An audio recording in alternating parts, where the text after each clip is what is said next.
I just had a grey heron fly right over my head. That was amazing. It's now sitting quite far away, but I can still see it. It was cool. Hey human, I'm outside. I just had physiotherapy and I feel adequately relaxed. Hello, bee.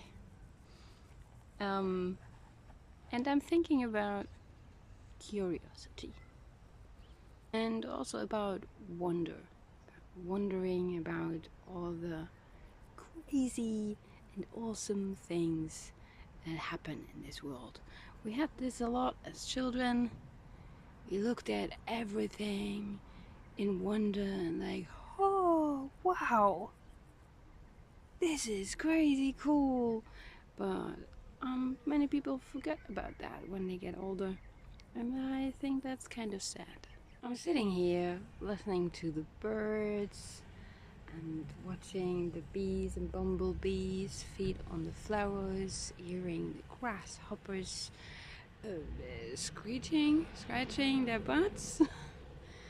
And I think it's so neat how this all just works.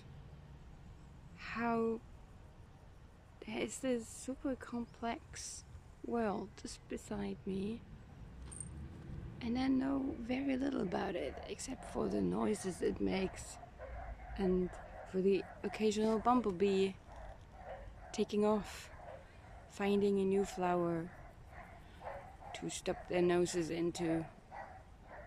Also dogs. They don't like each other apparently. I think I'm going home now. It's enough of the outside. I'm thirsty and I'm hungry and people look weird at me. So, because I'm not comfortable vlogging while I'm walking, you're just going to see my feet and the floor.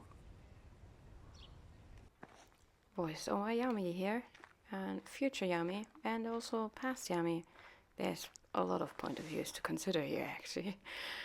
I'm just trying to figure out here how to hold my camera as I go, quite literally.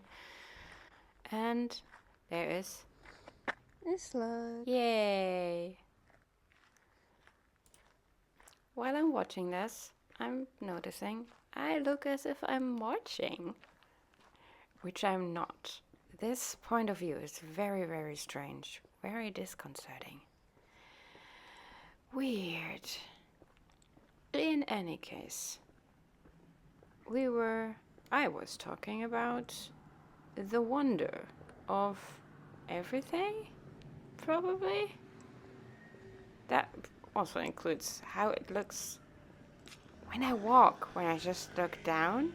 Apparently, I never look down. I know that's not true because I've ran against things while walking, like the thing I just passed by safely. These look like they are about to take flight. That would be cool. Yeah, it would be, but these things are not actually for active flying. They are more like gracefully falling down or flomping down if they are bunched up like that. Nevertheless, the first thing my brain thought of when it saw it was, imagine what it would look like if this thing flew, like actively. Flopping, flapping, flying, fluttering, swirling around. That would be really amazing. Just imagine them flying around the tree they usually just flump down from. That would be cool. And that's oftentimes a thought that I cannot voice openly, or I choose to not do, because people look at me weird when I do that.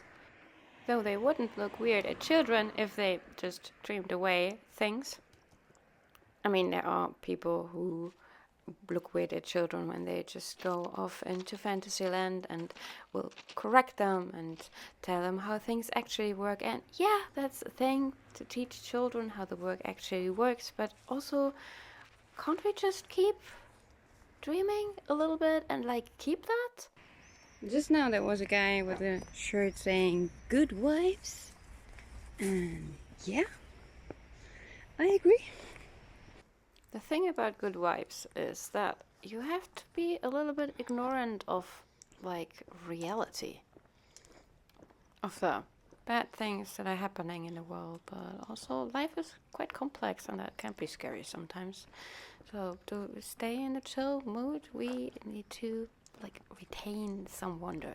Do you see? Oh, now, no, they are off screen. I walked past them. There were some spots on the floor. Oh, there were some, and there's one. Those spots, those are lichens. They are super fascinating. Did you ever crouch down to look at them? How complex they are? Like, maybe you did as a child. Or maybe you don't see them at all because you only live close to streets that are highly frequented, because these things only grow on paths less traveled by. And I think that's a good metaphor for the wonder. The wonder is everywhere.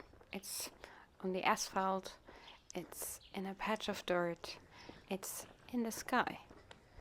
But we do not see it when we rush by, when we only go from destination to destination. We have to slow down, take a deep breath, look closer, crouch down, touch things, hear things, or maybe just look up for a moment, see the movement of the clouds, and feel as a part of something big and complex, because that's what we are. We are part of the wonder, and I think that's where the chill is, and what we should strive for to balance out all the stress in our lives.